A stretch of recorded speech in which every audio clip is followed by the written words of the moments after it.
여러분 어떤 분들을 보면 대부분의 일에서 잘 참아주고 굉장히 포용력이 있고 잘 받아들이는데 어느 부분에 대해서는 절대로 참지도 않고 포용도 해주지 않는 그런 소신을 가진 분들이 계십니다. 물론 절대 안 참아 절대 못 받아줘까지는 아니지만 그게 정도의 차이는 있겠지만 사실 그런 소신은 모든 사람들에게 있긴 합니다.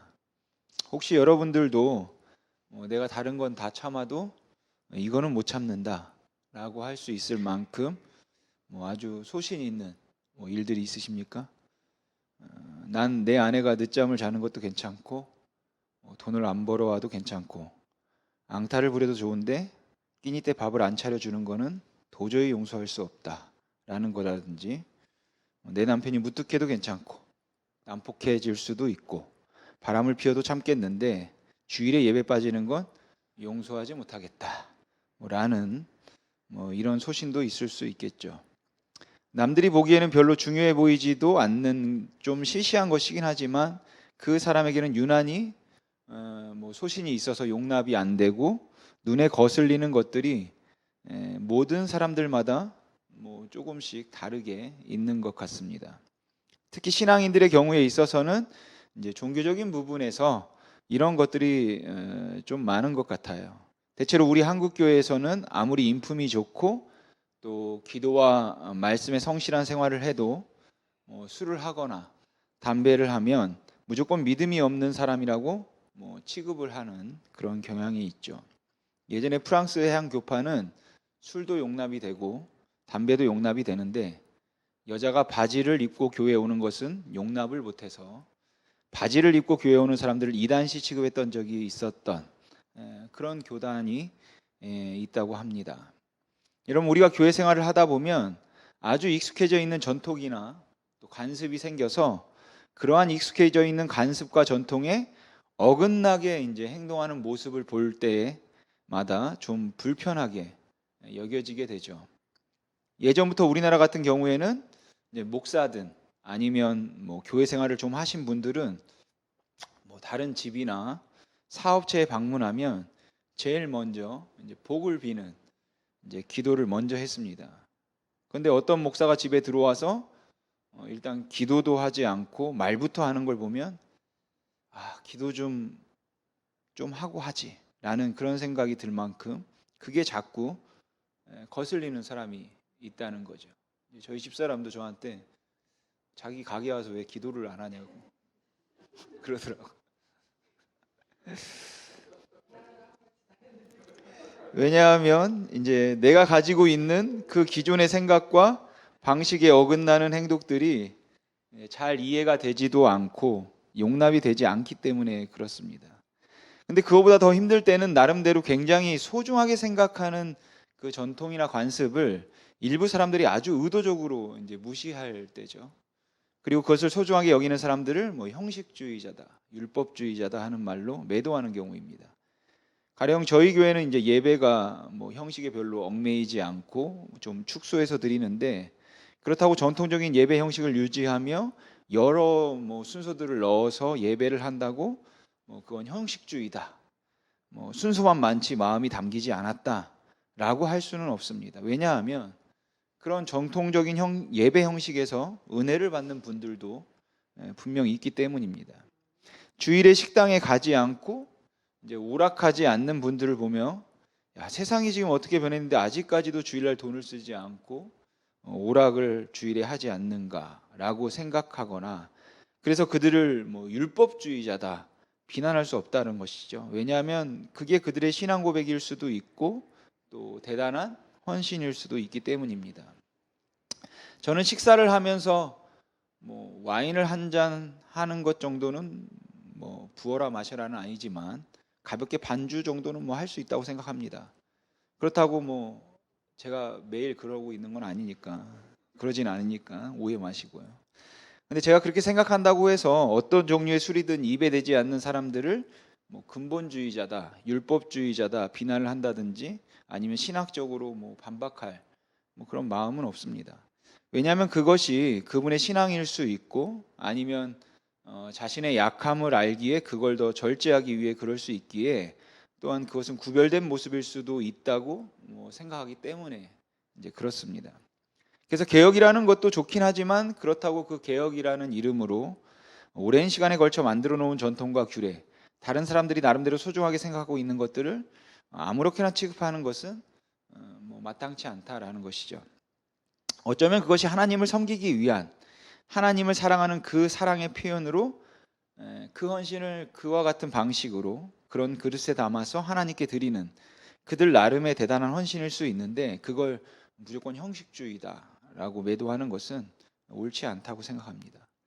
그리고 제가 방금 드린 말씀을 이제 여러분이 어느 정도 동의한다면 우리는 언제나 예수님이 옳다고 생각하고 예수님 편이기 때문에 그렇지만 당시의 종교 지도자들이 예수님을 볼 때는 예수님은 정말 못마땅했을 것임을 인정해야 된다라는 것이죠. 그들이 보기에 예수님은 기존의 전통을 깨트리고 도발적인 행동으로 사람들의 마음을 선동하고 또 인기몰이를 하는 있는 사람으로 이제 보였기 때문에 그렇습니다.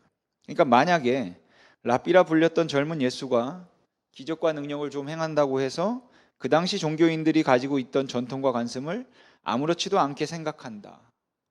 아니면 그걸 무너뜨리고 깨트리려고 한다. 라고 그 당시 서기관들과 종교지도자들이 이해를 했다면 그들이 예수님에 대해서 경계했던 것도 이해할 수 있다는 것이에요. 그들이 그렇게 예수님을 오해해서 비난한 것이라면 그 오해도 그 비난도 조금은 이해할 수 있다는 것입니다. 왜냐하면 전통적인 것을 무시하고 언제나 새로운 것만 주장하거나 기존의 것들이 다 잘못되었다고 비판하는 것은 그것은 언제나 정당화될 수 있는 일은 아니기 때문에 그렇습니다. 그래서 오늘 여러분과 함께 생각해 보고 싶은 것이 예수님께서 그 전통을 무너뜨리고 그들의 기존에 쌓아놓았던 그 신앙 방식을 다르게 말씀하시기 위해서 그래서 예수님께서는 그들을 비난하신 것인가? 라는 것입니다. 또한 그들의 문제가 예수님이 전통을 무시한 채 지나치게 선동적이라는 것에 대한 못마땅함이었는가? 라는 것입니다. 제가 이해하기에 성경은 그렇게 증거하고 있지 않습니다. 그들의 문제는 단순히 그들이 전통을 지키려고 했다는 것이 문제가 아니라 그들의 문제는 그들의 마음이 다른 곳에 있었다는 것이다 라고 생각해요. 오늘 본문의 사건은 마가복음에서 굉장히 중요한 사건입니다. 왜냐하면 이 사건을 계기로 마침내 바리새인들과 종교 지도자들이 헤롯 당과 작당해가지고 예수님을 죽이기로 이제 결심했기 때문입니다. 그럼 이 바리새인들이 예수님을 죽여야 되겠다고 결심하기까지 마가복음에서는 어떠한 일들이 있었는지 좀 살펴보죠. 여러분, 마가복음에 의하면 예수님에 관한 소문이 가버나움 지역에 널리 퍼지게 되는 것은 이제 어느 안식일 날 있었던 일 때문이었습니다. 안식일 날 예수님께서 회당에 들어가서 가르치셨는데 그 예수님의 가르침이 당시 다른 서기관들의 가르침과 같지 않고 이제 권위가 있었습니다. 그래서 많은 사람들이 예수님의 말씀을 들으면서 깨닫기도 하고 또 설득이 되기도 해서 예수님을 주목하기 시작했죠. 그렇게 예수님께서 가르치시는데 갑자기 회당 구석에 있던 한 귀신 들린 사람이 일어나서 소동을 피우기 시작했습니다. 이 귀신 들린 사람은 그 귀신이겠죠. 그 귀신은 예수님의 정체를 알고 있었기 때문에 나사렛 예수라 부르면서 하나님께로부터 온 거룩한 자가 왜 이곳에 와서 우리를 괴롭히느냐, 우리를 멀어하려고 하느냐라고 야단을 부리며 소란을 일으켰습니다. 그러자 예수님께서는 그 사람에게 귀신을 쫓아내 주셨죠. 그리고 예수님은 갈릴리에서 유명 인사가 되셨습니다. 그렇게 예수님께서는 안식일에 귀신을 쫓아내셨어요. 하지만 그곳에 있던 사람들은 예수님께 왜 안식일 날 귀신 들린 사람에게서 귀신을 쫓아내어서 일을 했느냐, 왜 안식일을 범했느냐 라고 묻지도 않았고 이 일을 제기하는 사람도 아무도 없었습니다.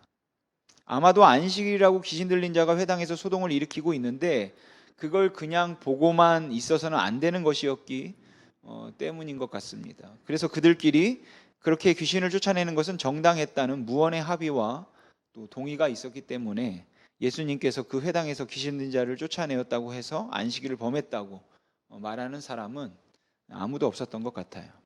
그리고 그날 예수님께서는 회당에서 나와서 베드로의 집에 가셨습니다.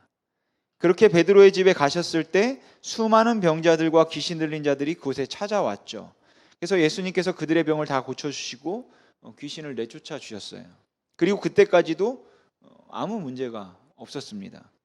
마가는 특별히 이 사건을 기록하면서 저물어 해가 질 때에 그 환자들이 찾아왔고 예수님께서 그들을 다 고쳐주셨다고 이야기를 하고 있죠. 왜냐하면 당시 유대인들은 해가 질 때까지가 하루라고 생각했기 때문에 병자들이 찾아온 것과 예수님이 병자들을 고친 것은 해가 져서 안식일이 끝나고 안식일 다음 날이 되는 것이죠. 그러니까 안식일을 범한 것은 아니라는 것이에요. 그래서 그때까지도 예수님이 많은 병자들을 고치셨지만 문제가 되지는 않았던 것입니다. 그런데 이게 문제가 된 것은 몸이 마비되었던 한 중풍병자를 고치시는 사건에서부터였죠.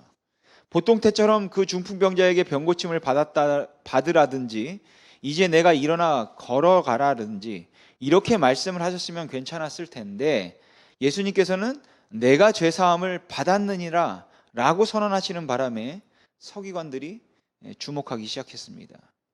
아니 어쩌면 이 사건부터가 아니라 사실 그들은 예수님께서 유명해지고 많은 사람들의 입에 오르내리기 시작하면서 그들의 기득권이 위협을 받으니까 도대체 어떻게 하면 저 예수를 잡을 수 있을까? 그런 틈을 보고 있었는지도 이제 모르죠.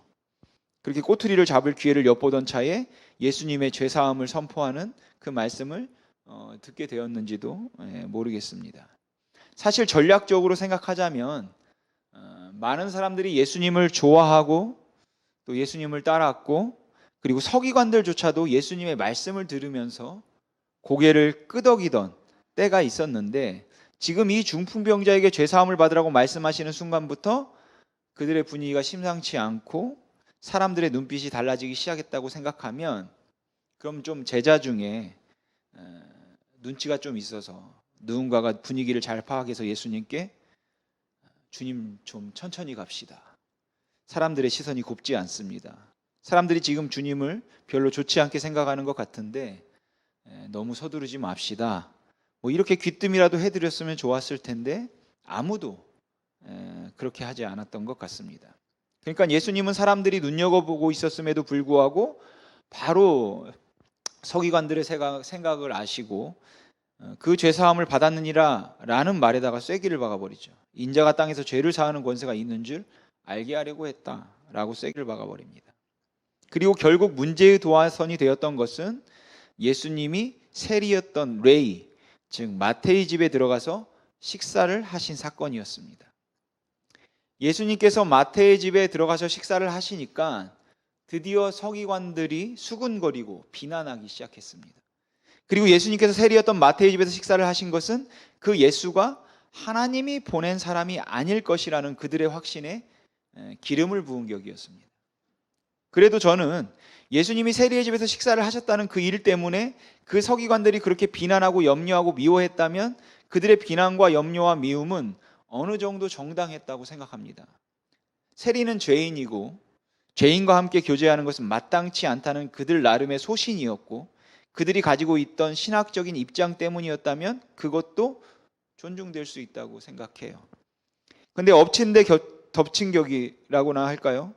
그렇게 사람들이 예수님은 하나님으로부터 온 사람이 아닌 것 같다. 그래서 세리 죄인들과 함께 식사를 하고 율법을 중요하게 생각하지 않는 것 같다라고 의심의 눈초리를 보내고 있던 때에 그 어느 안식일에 예수님의 제자들이 밀밭 사이를 지나가면서 그 제자들이 길을 내기 위해서 이삭을 잘랐다는 것을 이제 바리새인들이 알게 되었습니다. 이 규정이 원래 율법에는 없는 규정이었지만 거룩하게 안식일을 지키기 위해서 사람들이 만들어낸 전통에서는 안식일에 이삭을 잘라서 먹거나 밀을 밟는 일들은 금지되어 있었습니다. 하지만 이 문제는 바리새인들 사이에서도 논쟁의 소지가 좀 있었죠. 길을 내기 위해 이삭을 잘랐던 것은 제자들이 한 것이지 예수님이 직접 한 것은 아니지 않습니까? 그렇죠? 물론 예수님이 이제 선생이니까 대표로서 책임을 물을 수는 있겠죠. 근데 마가복음의 기록은 길을 내기 위해 이삭을 잘랐다고 하는데 다른 복음서에서는 이삭을 잘라 그것을 먹었다라고 합니다. 그리고 이제 바리새인들의 비난에 예수님이 대답하시는데 다윗이 진설병을 먹었던 것을 말씀하시는 것을 보면 길을 내기 위해 자르기만 한 것이 아니라 제자들이 그걸 먹었던 것 같아요. 아무튼 이렇게 예수님과 안식일 논쟁을 하고 나니까 이 안식일을 거룩하게 지키는 일을 유난히 중요하게 생각했던 사람들에게는 이 일이 영 불편했던 것이죠. 또한 그가 하나님께로부터 온 사람이 아니라면 그럼에도 불구하고 사람을 선동하고 많은 사람들이 그에 대해서 좋은 이야기를 하는 것이 염려가 되기도 했을 것입니다. 그래서 마침내 그들은 예수님을 시험하기로 합니다. 아마도 그들은 이 시험을 통해서 예수님에 대한 입장을 정리하기로 했을 것이에요. 그들이 어떤 시험을 하기로 했냐면 그들이 있던 가버나움 회당에 아주 착실하게 신앙생활을 하는 것처럼 보이는 한 장애인이 있었습니다. 그가 정확하게 어떤 병이었는지는 알 수 없지만 전설에 의하면 그가 석공이었는데 일을 하다가 그만 손을 다쳐서 오른손을 아예 못 쓰게 된 사람이었다라고 합니다. 그렇게 그는 사는데 굉장히 불편함을 겪어하는 사람이지만 원망을 하거나 손을 못 써서 절망하거나 아니면 하나님께 불평을 했던 사람은 아니었던 것 같아요. 그래서 그는 정기적으로 회당에 나와서 하나님의 말씀을 들었고 또 하나님 앞에 예배를 했습니다. 그는 예수님이 병을 고친다는 소문을 들었어도 예수님을 찾아가서 자기의 병을 고쳐달라고 절박하게 구하지도 않았습니다. 어쩌면 도움을 청할 마음이 없었는지도 모르죠. 자신의 장애는 그렇게 심각한 것이 아니라고 생각해서 그랬을지도 모르겠습니다. 아니면 장애에도 불구하고 하나님의 섭리를 인정해서 감사함으로 살아가고 있었기 때문인지도 모르죠. 아무튼 그는 예수님을 찾아가지는 않았습니다. 당시 종교 지도자들은 그를 이용해서 예수님을 시험하기로 했습니다. 예수님이 안식일에 병을 고치는지 아니면 병을 고치지 않는지 한번 시험해 보자는 것이었죠. 그런데 여러분, 이 시험이 가당키나 한 것입니까? 너무 비열하고 여러분 잔인하다고 생각하지 않습니까? 혹 그들은 그 사람이 가지고 있던 장애가 비교적 가벼운 장애였기 때문에 그런 시험을 해도 인도적으로 문제가 되지 않는다고 생각했기 때문에 그랬던 것일까요? 아니면 그 사람이 가지고 있는 장애쯤이야 그렇게 중요한 문제가 아니고 결국은 자기들의 기득권에 도전을 해서 안식일을 범하는, 그래서 자기들의 가지고 있는 그 기존의 전통을 무시하려고 하는 것은 아닌가라는 것을 시험해 보기 위한 목적에서 이 장애인이 가지고 있을 만한 아픔은 염두에 두지 않았기 때문에 그랬던 것일까요? 마침내 안식일이 되었습니다. 여느 때와 마찬가지로 예수님께서는 제자들과 함께 회당에 오셨습니다. 그리고 그것에 오른손을 못 쓰는 사람도 역시 그날도 어김없이 회당에 예배하기 위해서 말씀을 듣기 위해서 찾아왔죠. 여러분, 예수님과 제자들도 예배하기 위해서 그 회당을 찾았을 것이고, 그리고 손 마른 사람도 예배하기 위해 그 자리를 찾았을 것입니다. 그 자리에 있는 사람들 중에 예배가 목적이 아니었던 사람들은 종교 지도자들 뿐이었습니다. 그들의 최고의 관심사는 예수님이 그 사람의 병을 고치는가, 고치지 않는가 였죠. 여러분, 예수님이 그 사람의 병을 고쳐주면 예수님은 참 선지자가 아닌 것입니다. 예수님이 그 사람의 병을 고쳐주지 않아야 선지자로서의 가능성이 있는 것입니다. 여러분, 예수님이 그를 보자마자 고치셨을까요? 그렇지 않습니다. 그 회당의 모임이 마칠 때까지 예수님은 아무 일도 하지 않았어요. 그렇다고 그 손 마른 사람이 예수님을 회당에서 만났다고 만난 김에 찾아가서 내 손 좀 고쳐달라고 통사정을 하지도 않았습니다. 마가복음의 기록에 나와 있지 않지만 동일한 사건을 마태복음에서 보면 예수님께서 그 사람의 병을 고쳐주지도 않으시고, 그리고 그 사람도 예수님께 병을 고쳐달라고 하지도 않고, 그렇게 아무 일도 일어나지 않고 모임이 파할 때쯤 되니까 종교 지도자들이 먼저 예수님께 질문을 합니다. 안식일에 병을 고치는 것이 옳습니까? 라는 질문을 종교 지도자들이 먼저 하죠. 그리고 이 질문을 듣고는 예수님께서는 아주 심히 진노하셨습니다. 왜 이 질문에 예수님께서 진노하셨을까요?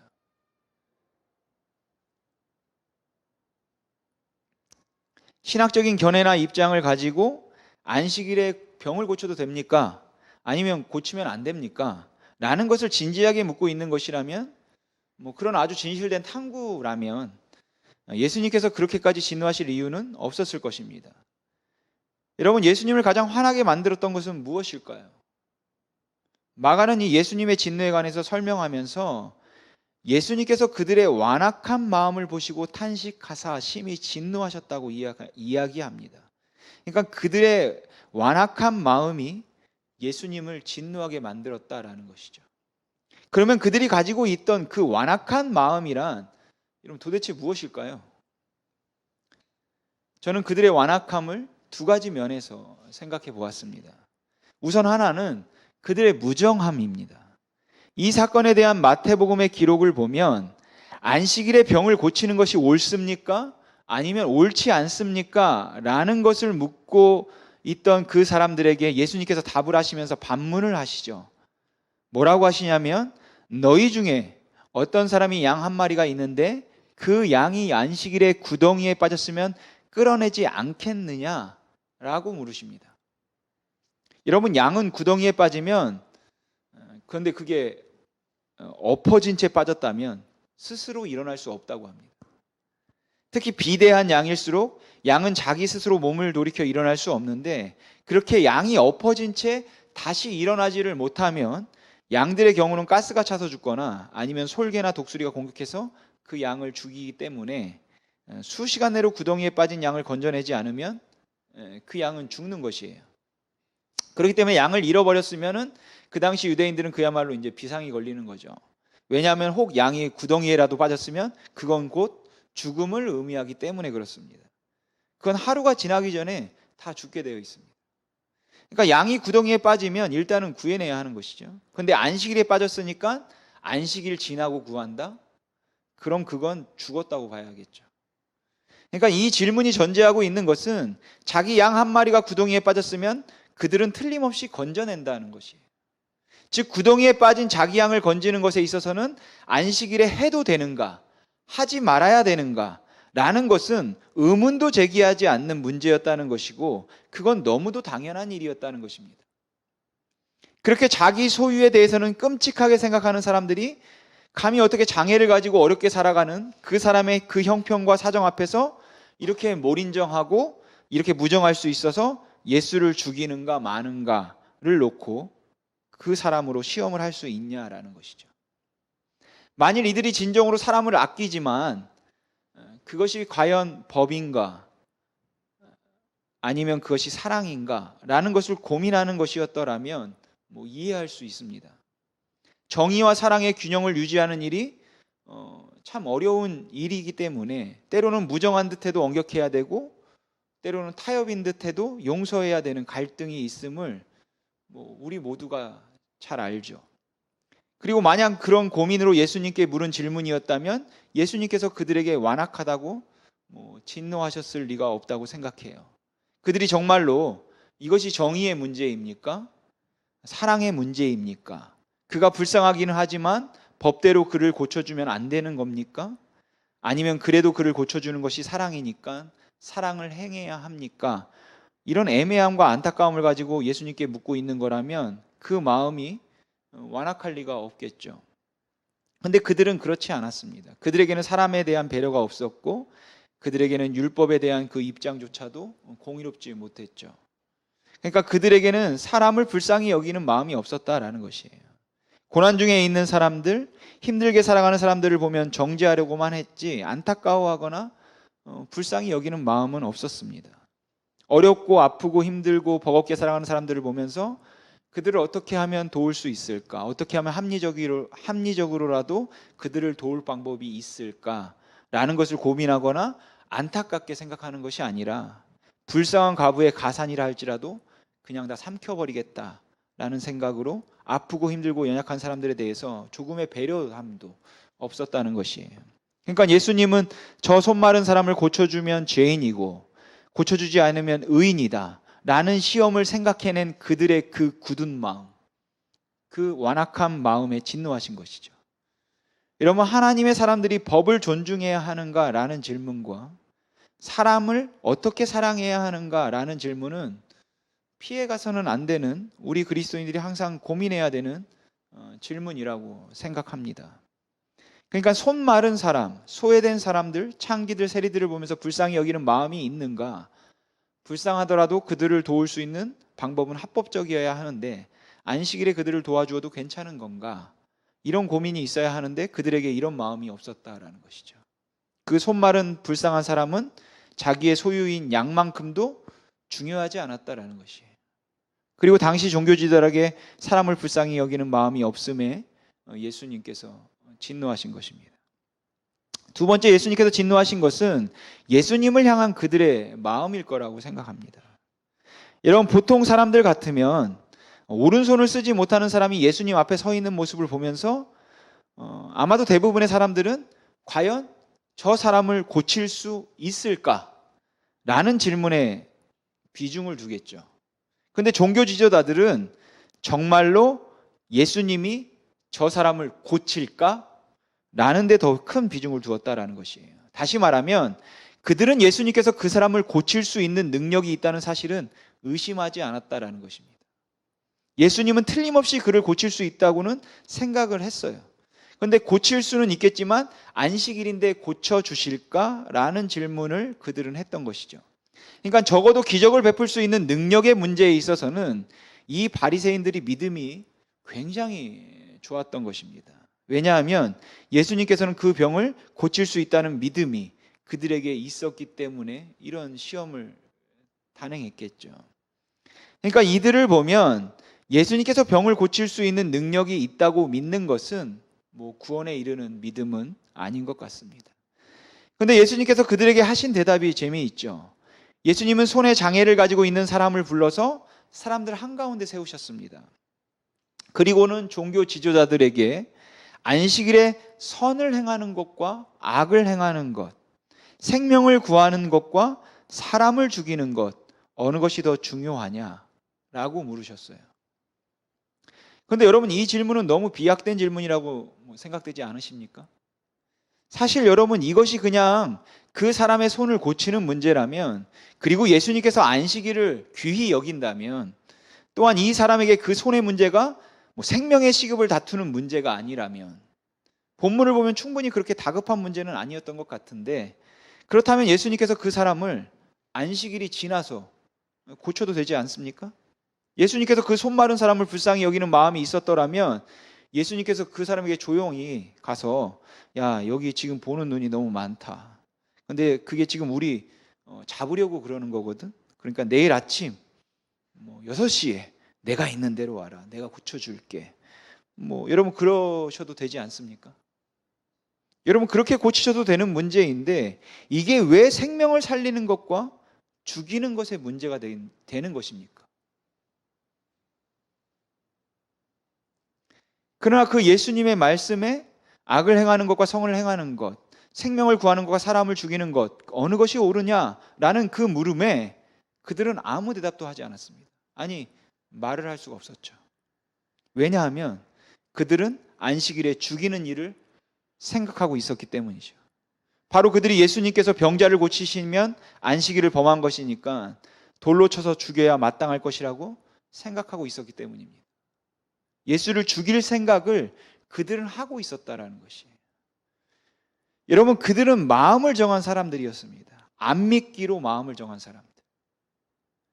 그가 설령 메시아라 할지라도, 하나님의 아들이라 할지라도, 병자를 고칠 수 있는 능력이 있다 할지라도, 표적과 이적과 기적을 행하고 하나님이 구약에 말씀하신 약속들을 모두 다 성취하는 자라고 할지라도 그들은 안 믿기로 작정했던 것이에요. 예수가 아무리 옳은 말을 해도, 아무리 흠이 없어도 자기들의 이치와 입장을 절대로 포기하지 않기로 마음을 정한 사람들이었습니다. 또한 그들은 하나님을 향해서 마음을 열지 않고 있던 사람들이었습니다. 하나님을 믿는다고 하고 안식일이면 어김없이 회당에 들어가서 예배를 하고 안식일을 철저히 지키기 위해서 아무 일도 하지 않았던 사람들이었지만, 그럼에도 불구하고 그들은 정직하지 못한 사람들이었고 하나님 앞에 마음을 열고 겸손하게 서 있는 사람들이 아니었던 것이죠. 그들에게 회당에서의 예배도 별로 관심이 없었고, 예수님이 무슨 말씀을 하시는가, 예수가 정말 메시아인가 라는 것도 그렇게 그들에게는 중요한 문제도 아니었습니다. 사실 메시아를 기다리며 하나님을 사랑하며 살자고 만든 법들이었음에도 불구하고 그 법들은 그들의 위치를 굳혀주는 수단으로 전락해버리고 말았다라는 것이죠. 그들은 사람을 향해서는 무정했고 하나님을 향해서는 교만했던 것이에요. 왜냐하면 그들에게 가장 중요한 것은 바로 자기 자신이었기 때문에 그렇습니다. 하나님이 기뻐하시는 것을 하는 것이 신앙이 아니라 내 소신을 지키는 것이 곧 신앙이었기 때문에 그들의 마음은 절대 변할 수 없었다라는 것이에요. 근데 여러분, 저는 사실 이것이 제일 두려운 것입니다. 혹 충동적이고 순간적으로 제 마음이 굳어질 수 있는 것은 그나마 나은데, 그게 아니라 제 오만과 독선 때문에 하나님의 원하심에 대해서 아주 마음이 굳어버릴까 두렵다라는 것이에요. 얼마나 교만한지, 그리고 얼마나 독선적인지, 조금만 나에게 반대되는 이야기를 하거나 조금만 내가 용납할 수 없는, 내가 그동안에 소중하게 여기는 것들을 소중히 여기지도 않고 감히 그것을 무시하는 것 같을 때 굉장히 기분이 나빠지고, 그리고 굉장히 마음이 상하게 되는 것이 저도 그렇고 아마 여러분 모두의 문제일 것입니다. 그런데 그건 괜찮습니다. 그건 그럴 수 있다고 생각해요.